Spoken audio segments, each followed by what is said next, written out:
नमस्कार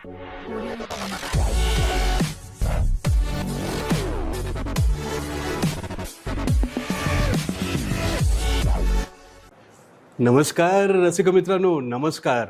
hobby do विडू अर्थात Malhar communication प्रस्तुत एक तरी छंद असावा हे ब्रीद घेऊन लोकप्रियतेचं शिखर गाठणाऱ्या आपल्या या संवाद कट्ट्यावर एका चिमुरड्या बालकलावतीला, गुणी अशा नाट्यकलावंताला आपण आज आपल्या कट्ट्यावर छान गप्पा मारण्यासाठी बोलवलं आहे मित्रांनो. तिचं नाव आहे पूर्वा विशाल जाधव. घरातनंच बाळकडू मिळालेली अशी ही आपली कलावती आहे आणि उत्तम अभिनय आणि तंत्रपरिचयसुद्धा तिला जमतोय, झालेला आहे. तिला अनुभव तिच्यापाशी चांगल्यापैकी आहे. 10वीत ती सध्या शिकते आहे आणि तिच्याकडनं आता पुढचाही प्रवास आणि नेमकं मागे तिने काय काय आत्मसात केलेलं आहे. कारण नाट्यकला ही व्यक्तिमत्वाच्या दृष्टिकोनातून अत्यंत उपयुक्त अशी कला आहे हे आपण सगळे जाणतोच आहे.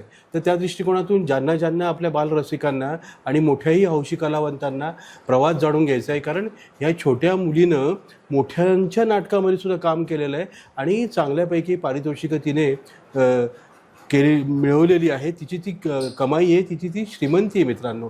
तर जाणून घेऊया या कलावतीचा प्रवास आजवरचा. आजचा एपिसोड क्रमांक आहे मित्रांनो 275. I repeat 275. आणि या एपिसोडची मानकरी आहे पूर्वा विशाल जाधव. पूर्वा बेटा, आमच्या अख्ख्या मल्हारच्या टीमच्या वतीनं आपल्या या संवाद कट्ट्यावर तुझं सहर्ष स्वागत. थँक्यू. तू 10वीत आहेस? हो. कोणत्या शाळेत शिकते? संत सोपगीर माध्यमिक विद्यालय भिलाली, तालुका पारोळा. वा वा वा वा वा. बरं, आणि मग मला सांग, जवळपास 5व्या-6व्या वर्षापासनं तुला हा छंद लागला. हो. मग हळूहळू त्या सगळ्या गोष्टी तुला कळत गेल्या. अभिनय काय असतो, दिग्दर्शन काय असतं, तांत्रिक बाजू काय असतात, हे तू म्हणजे औत्सुक्यापोटी ते शिकत गेली आणि घरातच सगळं नाटकाचं, नाही का? तर मग हा सगळा प्रवास म्हणजे पहिला आपण जरा फ्लॅशबॅकमध्ये जाऊया. आणि बालनाट्य, ऑफकोर्स लहान मुलं पहिले बालनाट्यात जातात, डायरेक्ट काही मोठ्यांच्या नाटकात हळूहळू जातात की नाही, म्हणजे अनुभव. तर काय ते नेमकं घडलं आणि कशी तू त्या रंगमंचावर आली? लहानपणापासूनच आमच्या घरात माझे काका आणि माझे वडील हे दोघंही नाटकात राहायचे. मग मी जेव्हा लहान होती मी विचारायची कुठे जातात, ते म्हणायचे नाटकाला. मला काही समजायचं नाही नाटक काय असतं. मग मी सांगायची मला घेऊन चला. तेव्हा मग ते मला घेऊन जायचे. तिथे मी पाहायची हे लोक ॲक्टिंग करताय, हे काय असतं हे. मी रोज प्रॅक्टिसला जायची, पाहायची. तेव्हा कुठं मला थोडं कळायला लागलं, अरे हां, ही ॲक्टिंग अशी केली जाते, बॅकस्टेज असं केलं जातं, डायरेक्शन असं केलं जातं, म्युझिक असं दिलं जातं.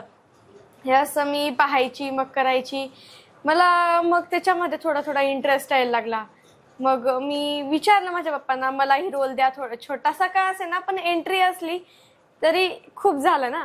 मग किमान मी 4थीत असताना का 5वीत असताना एक एंट्री छोटीशी, लाल चिखल नावाचं नाटक होतं, नंदुरबारला होतं ते.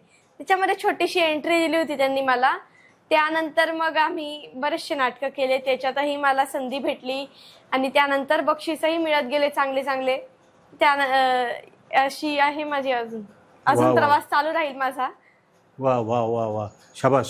म्हणजे ती जी समज यायला लागते की बाबा रंगमंच काय आहे, त्याच्यावरचा वावर काय असतो, आणि बक्षिसं मिळाल्यानंतर आणि समोर रसिकांच्या टाळ्या आपल्याला मिळाल्यानंतर ती जी दाद असते की नाही, आणि आपले मुख्याध्यापक असतील, आपले शिक्षक असतील, आपले मित्रमैत्रिणी असतील, आपल्या घरची मंडळी असतील, त्यांची कौतुकाची थाप जी पडते तिचं काय प्रश्नच नाही, ती अमूल्यच असते, नाही का? हो. बरं. मग हे बालनाट्यांचा तू प्रवास थोडक्यात सांगितला. आणि घरातच सगळं नाटक कसं तुला ते उमगत गेलं आणि उमलतही गेलं. एक तुझ्यातली जे काही सुप्त कलागुण होते बालनाट्याच्या अभिनय कलेच्या बाबतीमध्ये, त्याला खतपाणी घातलं गेलं, त्याची उत्तम मशागत झाली. बरोबर आहे की नाही? तर मग 2 अंकी नाटकांकडे कशी वाटचाल झाली, कशी शिरली तिकडे? ते आम्ही लॉकडाऊन संपला आणि त्यानंतर मग तेव्हा मी झाली होती किमान मी 7वी 8वीत होती तेव्हा. मला चांगली म्हणजे आधी माझा एक्सपिरियन्स होता म्हणून मला थोडीशी प्रॅक्टिस होती. मग आम्ही महापात्रा नावाची लॉकडाऊन नंतर स्क्रिप्ट निवडली राज्यनाट्यासाठी. मग आम्ही करायला घेतली. त्याच्यामध्ये मुन्नी नावाचं कॅरेक्टर होतं. मग हे कोणाला द्यायचं आणि मग त्याच्यामध्ये जसं होतं ज्या वयाचं होतं ते माझ्या याला सूट होत होतं, कॅरेक्टरला सूट होत होतं. मग माझे वडील म्हणाले हे तू कॅरेक्टर कर. मग ते कॅरेक्टर मी वाचलं, करायला घेतलं, प्रॅक्टिस केली आणि खूप मेहनतीनंतर सगळ्यात म्हणजे प्रमुखच भूमिका समजा तुम्ही तशीच भूमिका होती ती. तर भूमिका केली, नाटक केलं आणि मला वाटलं नव्हतं नाटक इतकं मी ताणू शकेल. 2 तास पूर्ण ते मी ताणलं आणि मला त्याच्यावर बक्षीसही मिळालं, अभिनय गुणवत्ता प्रमाणपत्र. शाबास. तर पूर्वाची पूर्वपीठिका फ्लॅशबॅकमध्ये जाऊन शालेय जीवनापासून बालनाट्य करायला सुरुवात आणि नंतर तो प्रवास 2 अंकी नाटकांपर्यंत आलेला आहे. आणि महापात्रामध्ये मी सुद्धा तुझी भूमिका ती पाहिली होती. बरं, मग आपल्या छान गप्पा रंगत चालल्या आहेत आणि अजूनही सगळा तुझा प्रवास आम्ही सगळे जाणून घेणार आहोत आपल्या संवाद कट्ट्यावर. तर ह्या टप्प्यावर तू आपल्या बालरसिकांसाठी, या सगळ्या हौशी कलावंतांसाठी, कारण काय की वय लहान स्वप्न मोठी, एका बाल कलाकाराचा स्फूर्तिदायी किंवा प्रेरणादायी असा प्रवास. तर तुझ्यापासून ते इन्स्पायर होण्यासाठी, त्यांना ते इन्स्पिरेशन मिळण्यासाठी, त्यांना सुद्धा स्फूर्ती यावी या दृष्टिकोनातून काही झलक, काही नाट्यप्रवेश, नाट्यप्रसंग तुझा जो तयार असेल किंवा तुला तुझ्या आवडीचा तो तू आपल्या या रसिक मित्रांसमोर सादर करणार आहे. हो, मी करण्याच्या आधी एवढं सांगते, जे मी सादर करणार आहे त्याचं नाव आहे सुसू. हे बालनाट्य मी केलं होतं या मागच्या वर्षी केलं होतं. त्याच्यामध्ये म्हणजे त्या सुसू म्हणजे एक नायजेरिया या देशातली ही गोष्ट आहे. इथे वीज आपल्या लघवीपासून वीज निर्मिती त्यांनी केलेली आहे. शाळेतल्या किमान 8वी 9वीच्या पोरी असतील, त्यांनी त्यांच्या लघवीपासून जनरेटर निर्माण केला आहे. त्यांच्या घरी वीज यावी, चांगला वीज पुरवठा व्हावा, त्यांना चांगला अभ्यास करता यावा, यासाठी त्यांनी हा नवीन शोध लावला आहे. आणि यावरच आम्ही ग्रामीण भागातली ही गोष्ट समजून हे नाटक केलेलं आहे. बरं बरं बरं. मग ते तू त्यातली झलक, तुझ्याकडे कोणती भूमिका होती, तुझ्या वाटेला कोणती भूमिका आली होती? मी केली होती ज्योती नावाची भूमिका केली होती मी. त्यातली छोटीशी झलक तुम्हाला करून दाखवते. जरूर जरूर.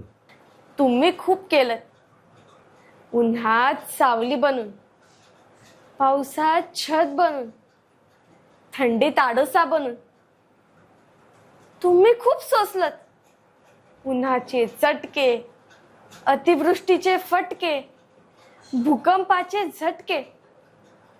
तुम्ही खूप दिलत, माणसांना श्वास, प्राण्यांना घास, पक्ष्यांना निवास.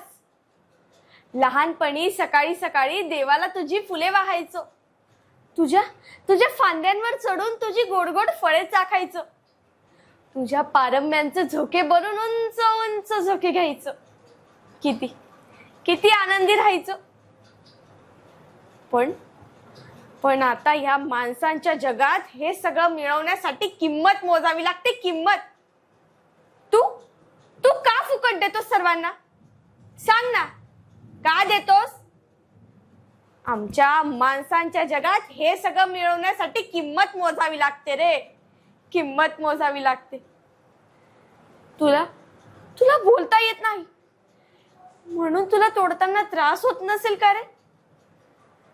तुला रक्त येत नाही म्हणून तुला लागत नसेल का रे?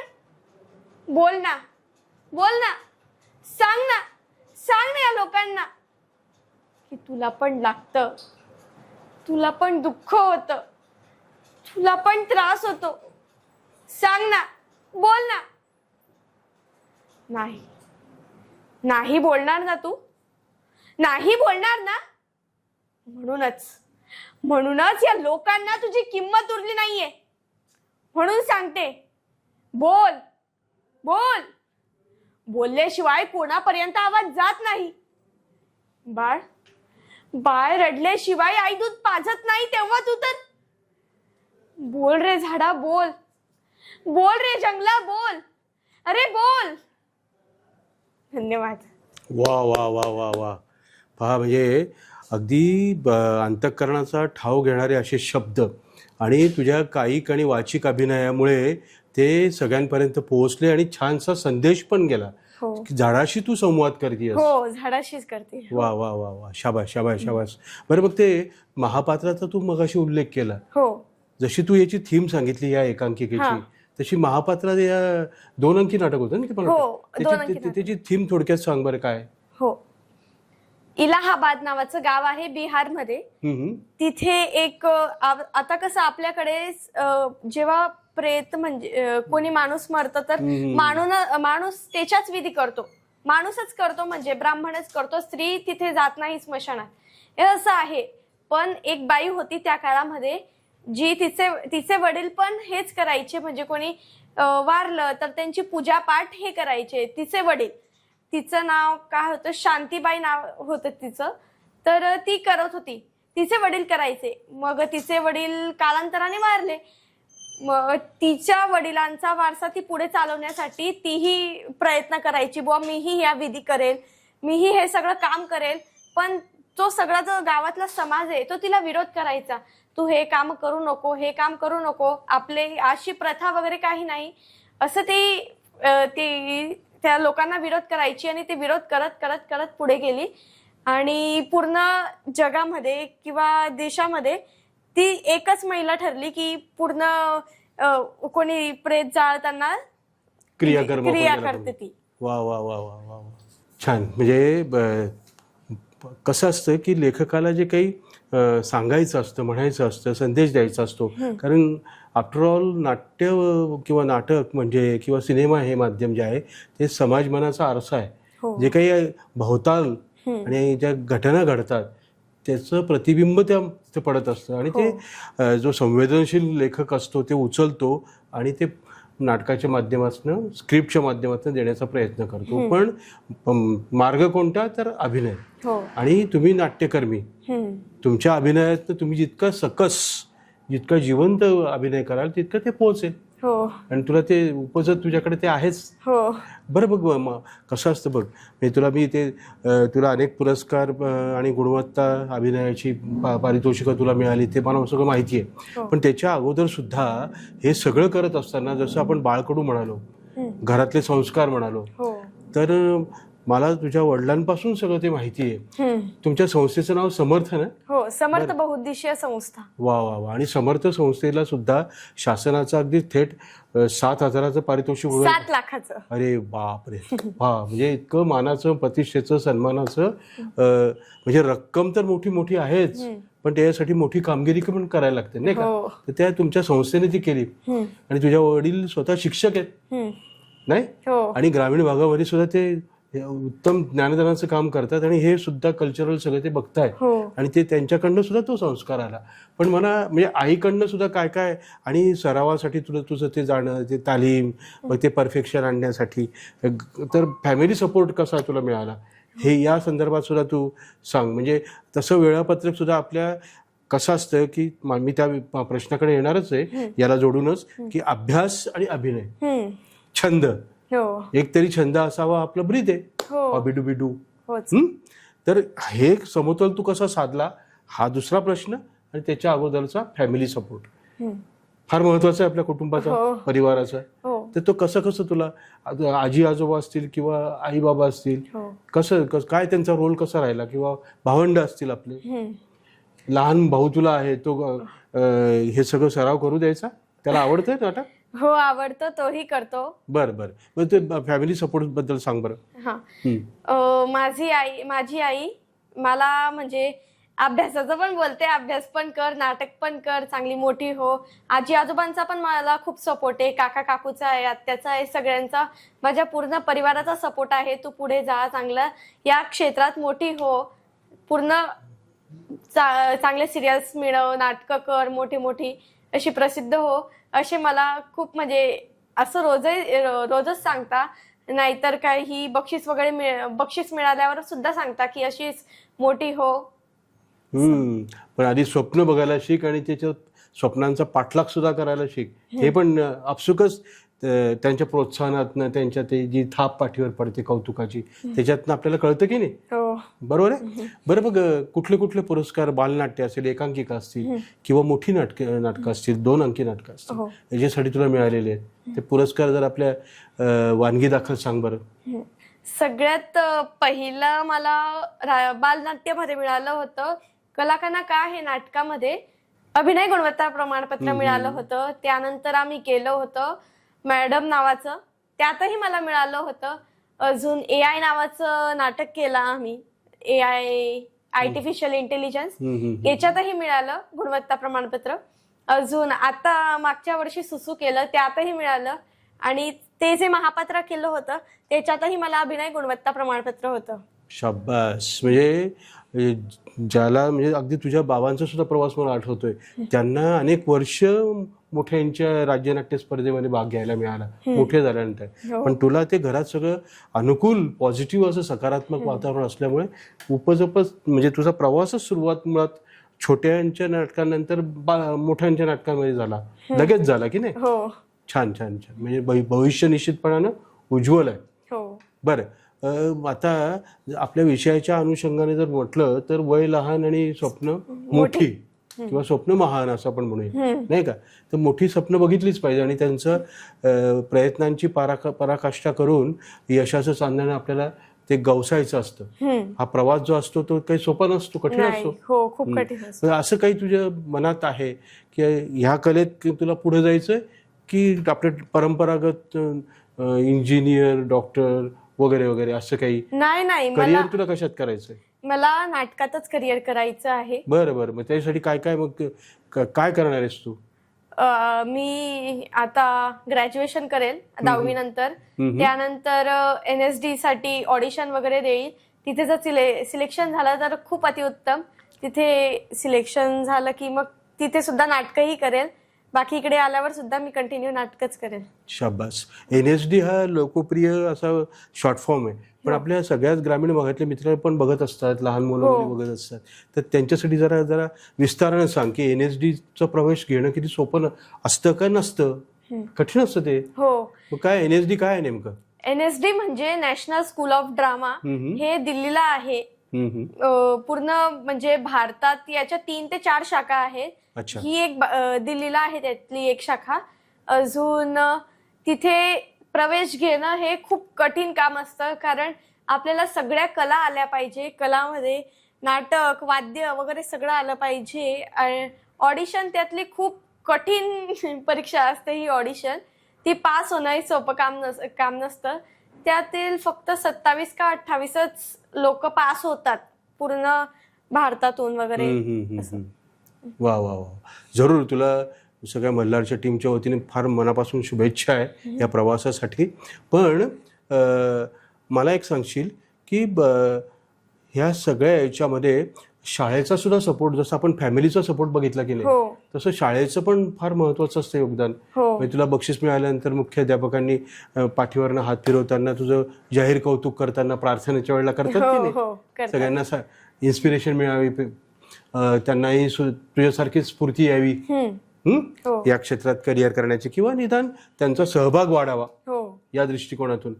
तर असं काही किस्सा किंवा काही आठवतंय? अभिनय गुणवत्ता पारितोषिक मिळाल्यानंतर मग फळ्यावर काहीतरी नाव येतं, फळ्यावर काय झालं बरं? तुझ्या बाबतीत काय घडलं? तुझ्या शाळेने काय केलं? जेव्हा मी 6वीत होती आणि तेव्हा आमचं महापात्र नाटक होतं आणि आमच्या ज्या मुख्याध्यापिका होत्या त्या सुद्धा माझं नाटक बघायला आल्या होत्या. नाटक संपलं आणि त्यांनी माझं भरभरून कौतुक केलं. मी आश्चर्यचकित झाली होती, बापरे यांनी माझं कौतुक केलं एवढ्या मोठ्या.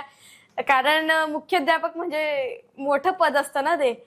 मग शाळेत गेली, शाळेत सगळ्या विद्यार्थ्यांसमोर माझा सत्कार केला. तिथे फळ्यावर नाव घेतलं, सगळ्या शिक्षकांनी मला शाबासकी दिली, असंच काम करत राहा पुढे, असेच भरभरून यश मिळव असं सांगितलं. शाबास. बरं, मग मला सांग, एक उत्तम अभिनेता किंवा अभिनेत्री होण्यासाठी कोणते कलागुण लागतात? काय क्वालिटीज? म्हणजे ते चोख पाठांतर तर लागतच लागतं, त्याच्याशिवाय पर्याय नाही. पण त्याच्यासह अजून काय काय लागतं? आणि या प्रश्नाला जोडून परत, जसे तुझे बाबा उत्तम दिग्दर्शक आहेत, त्यांना अनेक पारितोषिकं मिळालेली आहेत, तर ते तिकडं दिग्दर्शनाकडे पण वळायचं आहे तुला, किंवा फक्त अभिनयाचं त्याच्यावर काय लक्ष केंद्रित करायचंय, की बाकीच्या गोष्टींकडे पण बघायचंय तुला? कारण बऱ्याच गोष्टी असतात ना, अनेक डिपार्टमेंट्स आहेत, दिग्दर्शन आहेत, म्युझिक आहे, लाईट्स आहे. करेक्ट, हे सगळे तांत्रिक बाजू आहे. काय सांगशील त्याच्याबद्दल? मला जर मिळाला चान्स पुढे जाऊन, जर मी चांगलं केलंच अजून, म्हणजे ऍक्टिंग, म्युझिक, अजून वेशभूषा, रंगभूषा, बॅकस्टेज, तर मी करतेच ऍक्टिंग. अजून दिग्दर्शन करायला मिळालं तर अतिउत्तम. प्रयत्न छोटा का असेना पण करेल, प्रयत्न वगैरे. बरोबर. मग मी जसं म्हटलं की पाठांतराशिवाय अजून काय काय लागतं एक उत्तम अभिनेता किंवा अभिनेत्री होण्यासाठी? आपल्या मित्रांनी काय केलं पाहिजे? तुम्ही फक्त वेळ द्या, तुम्ही करा, प्रॅक्टिस करा, तुमचा आरामात होऊन जाईल. हे करा. अजून अभ्यास पण सोबत चालू राहू द्या. तुमचा अभ्यास चालू राहिला म्हणजे घरचंही बोलता नाही, दोघीकडनं बाजू सेम असते, ती बॅलन्स होतं ते. बरं, मग म्हणजे तुला असं वाटत नाही का की निरीक्षण केलं पाहिजे? आता एखाद्या व्यक्तिरेखा जगण्यासाठी, तो रोल करण्यासाठी कोणाच्या लकबी असतील, बोलण्याचा ढब असेल, किंवा असं काहीतरी सवयी असतील, त्या आपण ग्राफ्स केल्या पाहिजेत, त्याचं निरीक्षण केलं पाहिजे. म्हणजे निरीक्षण शक्ती सुद्धा एक गुण आहे. तसं अजून काय? अजून म्हणजे कोणी कसे कपडे घातले, त्या कॅरेक्टरला ते सूट होत आहे की नाही, हे सुद्धा याचं पण आपण निरीक्षण केलं पाहिजे. तो व्यक्ती काय करतो आहे हे पण आपण समजलं पाहिजे. त्याने कसं केलं पाहिजे, काय केलं पाहिजे, हे योग्य करतोय की नाही करतोय हे पण समजलं पाहिजे. हे आपण स्वतः ते पाहायचं आणि आपल्या माइंडमध्ये ते सगळं सेट करायचं, आणि त्याच्यानुसार हे बरोबर आहे की नाही आपल्याच माइंडला विचारायचं की हे पाहतोय ते बरोबर आहे की नाही. आणि थोडक्यात म्हणजे व्यक्तिरेखेचा अभ्यासच करायचा. बरोबर आहे. आणि काही अनुभवाच्या अंती आणि परत मग दिग्दर्शक असतोच, तो कॅप्टन ऑफ द म्हणजे शिप आहे, किंवा टीमचा तो कप्तान आहे, नाही का? त्याच्यानुसार तर आपल्याला करतो, पण स्वतःच सुद्धा काहीतरी त्याच्यामध्ये भर घालणं, इन्व्हॉल्वमेंट असणं, हे फार फार महत्वाचं आहे. बरं, मग राज्यनाट्य स्पर्धा, बालनाट्य स्पर्धा हे सगळं गाजवल्यानंतर आता महाविद्यालयीन जीवनामध्ये सुद्धा, कारण आता तू 10वी झाल्यानंतर ज्युनियर कॉलेजात जाशील, 11वी म्हणजे, नाही का? पण मग 12वीच्या वर्षात परत मग थोडंसं थांबणं आलं, ब्रेक लागतो, अभ्यास आहे की अभ्यास. बरं. मग थोडंसं मला असं विचारायचं आहे की आता आजकाल खूप मार्ग, माध्यमं, तुमच्या मोबाईलवर सुद्धा एक क्लिक केलं की सगळ्या गोष्टी तुम्हाला मिळतात, आणि AI तंत्र आलेलं आहे, अनेक प्लॅटफॉर्म्स उपलब्ध झालेले आहेत. म्हणजे लहान लहान मुलं सुद्धा रियालिटी शो गाजवतात, आणि भले मोठी रक्कम आणि पारितोषिक, सन्मानचिन्ह घेऊन येतात, आणि त्यांना लिफ्ट पण तशी मिळते. तर ह्यासारख्या सगळ्या गोष्टींचा सुद्धा उपयोग तू करणार आहेस की नाही? हो, करेल. म्हणजे 12वीचं वर्ष सोडून सुद्धा ते चालू राहील. ते संधीचं सोनं केलं पाहिजे, नाही का? Very good.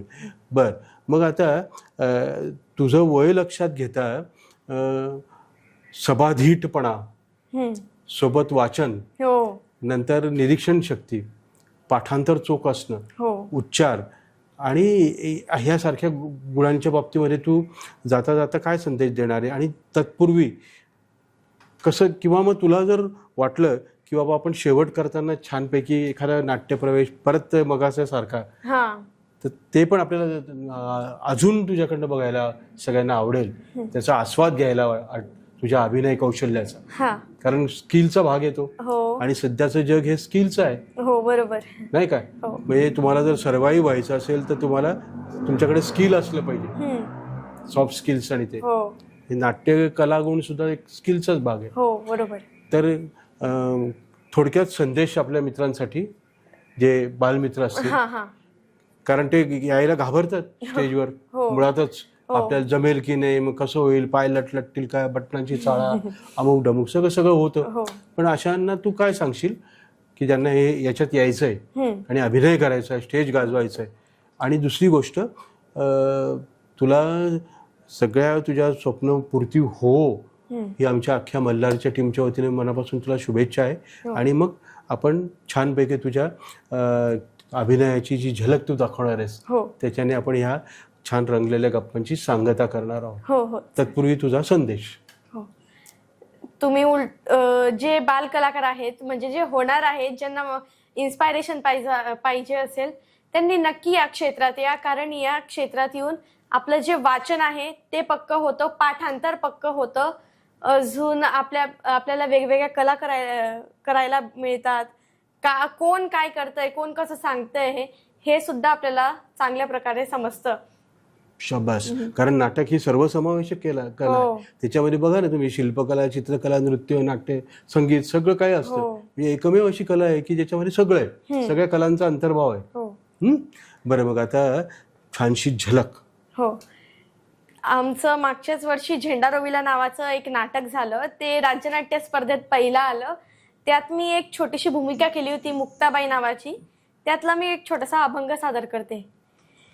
मुंगी उडाली आकाशी, तिने गिळले सूर्याशी, थोर नवला जाहला, वांझे पुत्र प्रसवला, विंचू पाताळाशी जाय, शेष माथा वंदी पाय, माशी भ्याली घार झाली, देखून मुक्ताई हासली, देखून मुक्ताई हासली, देखून मुक्ताई हासली. वा वा वा वा वा वा वा. आषाढी एकादशी समोर आहे आणि या पार्श्वभूमीवर छान अभंग तू तुझ्या नाटकातला सादर केलेला आहे. तर मित्रांनो बघा, म्हणजे तिला सूर ताल ह्याचं सुद्धा चांगल्यापैकी नॉलेज आहे. नुसतंच अभिनय नाही, त्याला जोडीला हे सगळ्या गोष्टी लागतात आपल्याला. बरोबर आहे. हो. तर छान बेटा, तुझं भविष्य निश्चितच उज्ज्वल आहे. बरं पूर्वा, मला सांग, मगाशी तू उत्तर देताना सांगितलंस की तुझं भविष्य आणि करिअर तुला घडवायला आवडेल आणि त्यासाठी NSD मध्ये तुला प्रवेश हवा आहे. पण मला माहिती हे आहे की NSDचा वर्कशॉपसुद्धा जो लहान मुलांसाठी खास आयोजित केला NSDने स्वतः, तर त्याच्यामध्ये महाराष्ट्रभरातनं तू एकटी मुलगी तुझं सिलेक्शन झालं होतं. बरोबर. तो एक एक्सपिरियन्स तुला नक्की तू आपल्या सगळ्यांसाठी कथन केला पाहिजे. कारण ती एक पहिली पायरी झाली चढली, नाही का? आणि मग आपण दुसऱ्या प्रश्नाकडे मग येणार आहोत. पहिले ह्या प्रश्नाचं उत्तर तू दे. हो, NSD ला सिलेक्शन झालं. तिथे 800 मुलं होती. त्यापैकी त्यांनी ऑडिशन घेतलं. पहिले फॉर्म पाहिला. फॉर्म मध्ये 800 मुलं आले होते. त्यापैकी त्यांनी 150 मुलांना सिलेक्शन केलं. त्यांचे फॉर्म पाहून त्यांनी तिथे काय काय केलेलं आहे, त्यांचा काय काय रोल आहे, त्यानुसार त्यांनी फॉर्म 150 मुलांचे सिलेक्ट केले. त्यानंतर मग त्यांनी दिल्लीला बोलवलं, ऑडिशन घेतली. ऑडिशनमध्ये मी पास झाली आणि महाराष्ट्रातून एकमेव मी अशी मुलगी होती की तिथे गेली, NSD ला गेली. आणि NSD मध्ये मोठे मोठे दिग्गज कलाकार यांनी काम केलेलं आहे. तिथे शिकलेले आहेत 3-3 वर्ष, 4-4 वर्ष. वा वा वा. म्हणजे मोठी नाव, नासिरुद्दीन शाह, नाना पाटेकर वगैरे हे सगळे तिकडनंच आलेले सगळे लोक आहेत. बरं, फार उज्ज्वल परंपरा आहे. मी असं मगाशी म्हटलं की नाटक ही सर्वसमावेशक कला आहे, नाही का? नृत्य, नाट्य, संगीत. तर नाटकासोबतच तुला अजून कुठलं काय काय शिकायला आवडते किंवा तू काही असं खास ट्रेनिंग वगैरे घेते का? हो, मी आता कथ्थकची पहिली परीक्षा दिलेली आहे आणि कथ्थक शिकत आहे दुसऱ्या परीक्षेसाठी. आमच्या मॅडमांचं नाव आहे हितेशना पवार. यांच्याकडे मी शिकत आहे कथ्थक. आता पहिली परीक्षा झाली, आता दुसरी देईन. व्हेरी गुड, शाबास. म्हणजे तुझं लक्ष त्याच्याकडे पण आहे की ह्या पूरक गोष्टी त्या यायला पाहिजे अभिनयासोबत. म्हणजे अधिक परिपक्व अभिनयामध्ये त्याचं कामही पडतं. आणि पुढे जाऊन जर सिनेमा सृष्टीत पदार्पण करायचं झालं किंवा नाटकांमध्ये सुद्धा, तर आजकाल नाटकांमध्ये सुद्धा गाणी यायला लागली. नाटकांमध्ये सुद्धा, प्रोफेशनल नाटकांमध्ये सुद्धा नृत्य जमलं पाहिजे असं आहे. तर ते सगळं जमलं पाहिजे. तू या सगळ्या गोष्टीसाठी तू सिद्ध आहेस आणि स्वप्न मोठी बघतेस. कारण आपल्या विषयाचं नावच मुळात आहे वय लहान स्वप्न मोठी. तर ते जरूर तुझी स्वप्न पूर्ती हो अशी श्री नटराज चरणी, रंगदेवता आपली, अशी प्रार्थना करूया. आणि तुला शुभेच्छा. तू कट्ट्यावर आलीस आणि छानपैकी गप्पा आपल्या रंगल्या. तुझ्या अभिनयाची झलक सुद्धा आपल्या दोस्तांना तू दाखवलेली आहे. अशीच मोठी हो. Wish you all the best. Thank you. Thank you. नमस्कार, मी पूर्वा विशाल जाधव. मल्हार कम्युनिकेशनने मला इथे बोलवलं, त्यांचे खूप मनपूर्वक आभार मानते मी. आणि असंच बाकीच्याही कलाकारांनी इकडे त्यांची कला सादर करून इकडे या, त्यांनी काय अनुभवलंय ते सांगा आणि चॅनलला लाईक करा, शेअर करा आणि सबस्क्राईब करा आणि माझी मुलाखत पाहायला विसरू नका.